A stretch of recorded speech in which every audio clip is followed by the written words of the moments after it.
Listen up, everyone. This is no ordinary chase. Gods leap like on springs. The heroine shuts the portal, leaving the lacking Peters behind. The guards rush out like wind to swiftly restore the timeline, but Lady Loki stealthily enters Time Bureau, seeking revenge to ruin the Time Lord's day, so she strolls in like in a park, reaching the gate with just 2 guards. She totally ignores the guards, thinking she's hit the jackpot, but little did she know, Loki snuck in right behind her. Loki's plotting to get Lady Loki as her sidekick while scheming to replace the Time Lord, but then the guard drops that 5 tens, but she's startled before celebrating. Loki strides with 2 daggers, acting like a spendthrift, and instantly they are grappling. Too bad. Before a winner is decided, bam. The judge appears like thunder. They must flee.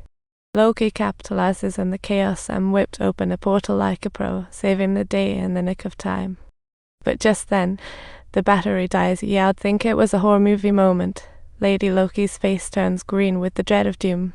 They sneak into the town like ninjas on a treasure hunt looking for batteries, and at last they spot an abandoned house, and Lady Loki is as thrilled as finding buried treasure. She kicks the door open like a pro.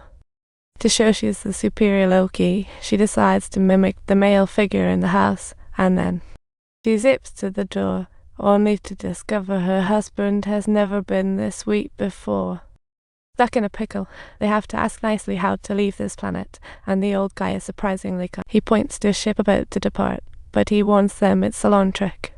They got to catch a train to get there, so Ardua rushes off like they're in a race. But when they arrive, they find the rich folks have gobbled up all the tickets. Loki pulls a fast one and disguises herself as a guard, finally slipping into the train. Unfortunately, tipsy Loki raises some eyebrows and gets tossed off the train. But hey, Lady Loki still has the portal, so they jump off together like they're in a romantic drama. Even under duress, their banter becomes surprisingly charming, warming their hearts amid the madness. They start feeling like star-crossed lovers, but joy is short-lived as they reach the ship, only to witness impending doom. They feel a chill pass through them, staring at the apocalyptic scene, rendered speechless. With the Time Bureau out for blood, its dead silence on the timeline sees such drama. Hopeless, they watch as another massive meteor crashes down with a thunderous boom.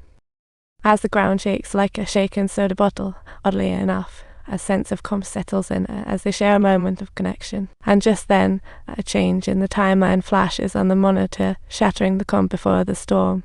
Just when things looked hopeless, the Time Bureau finally spots them and opens a portal, drawing them into a whirlwind of emotion. They stumble through the portal, only to be met by guards waiting like hawks, and Peter can't shake off his regrets.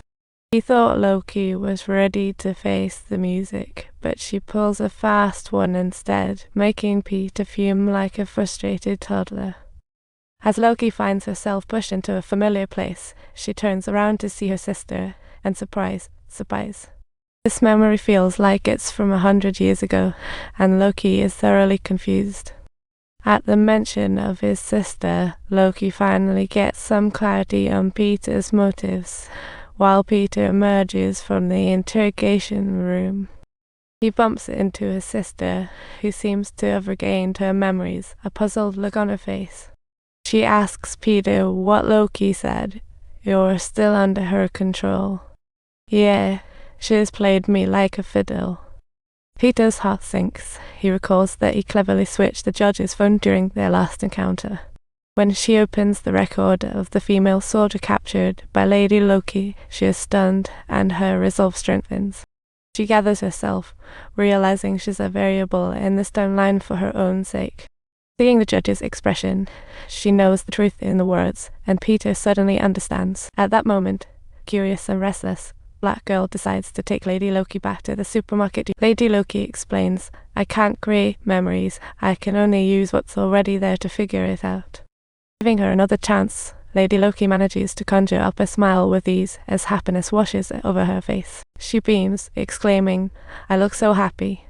And now she totally trusts Lady Loki. Meanwhile, Peter, having learned the truth, rushes back to the prison to spring Loki out.